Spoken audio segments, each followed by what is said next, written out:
So, about a half hour ago, Riot dropped a B patch for patch 10.24.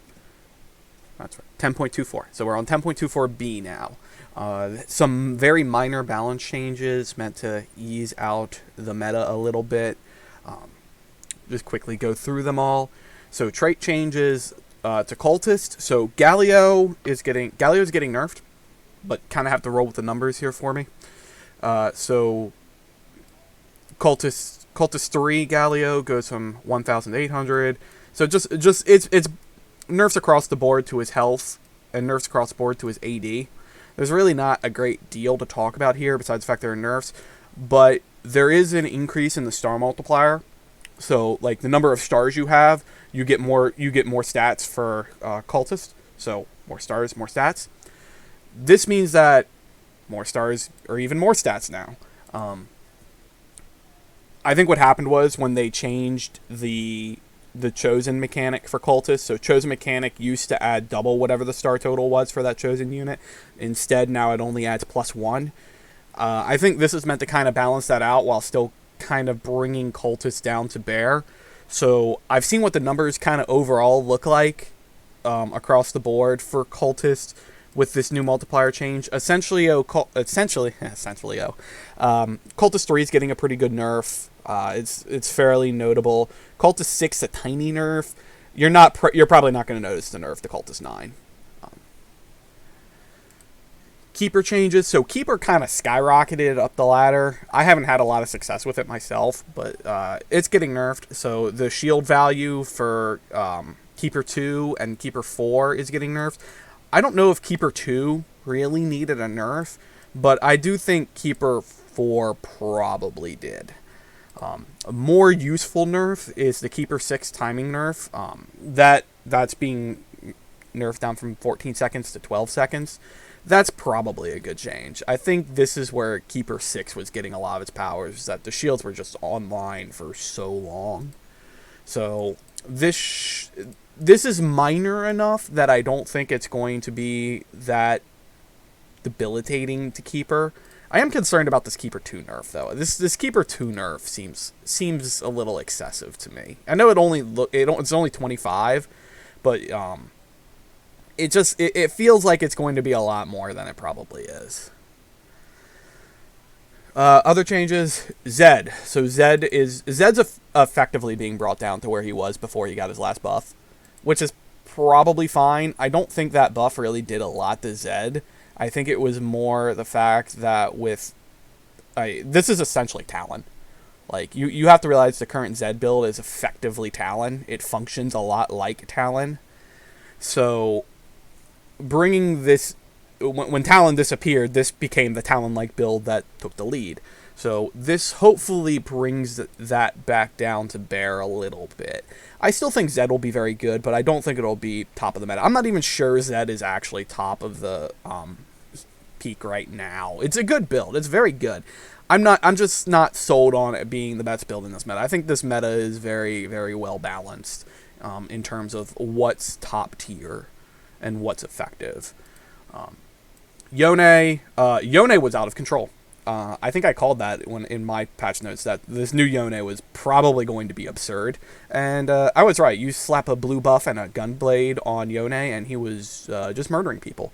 So they're upping his total mana on... This should be his first ult. So Yone has 2 ults. The first ult, which puts the MR Shred and puts the Sealed Fate mark on them. And then the second ult executes Sealed Fate, which does a crap load of damage to the unit.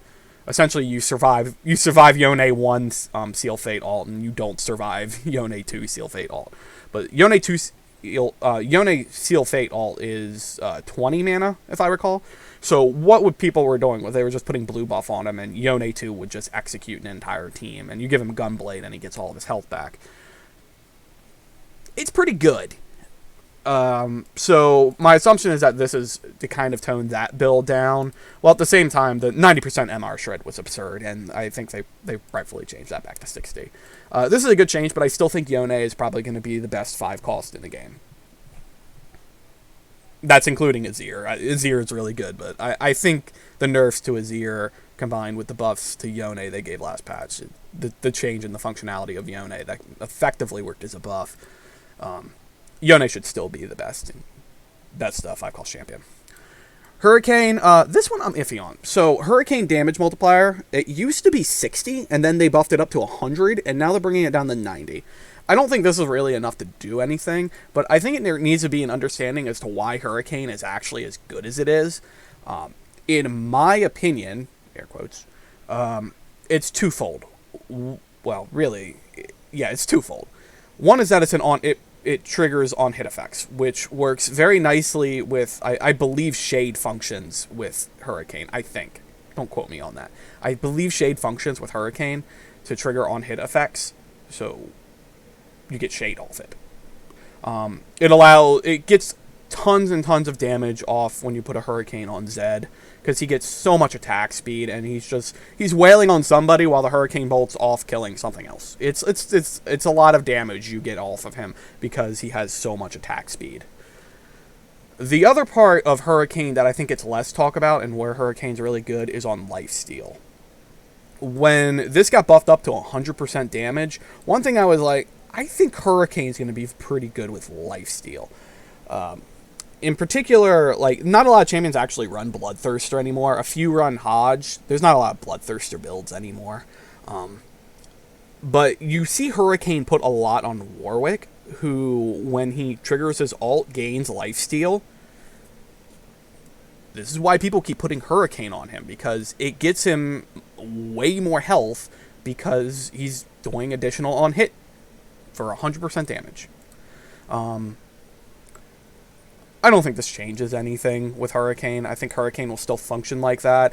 But I would look in the future to see... I think Hurricane's starting to become one of those problematic items that's so specialized and so good in certain situations that it might not be worthwhile to keep in the game, and might be worthwhile to investigate putting a new item in the game to replace it.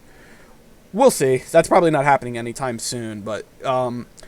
patches like this and the way Hurricane is functioning in the game make me think that that's a possibility.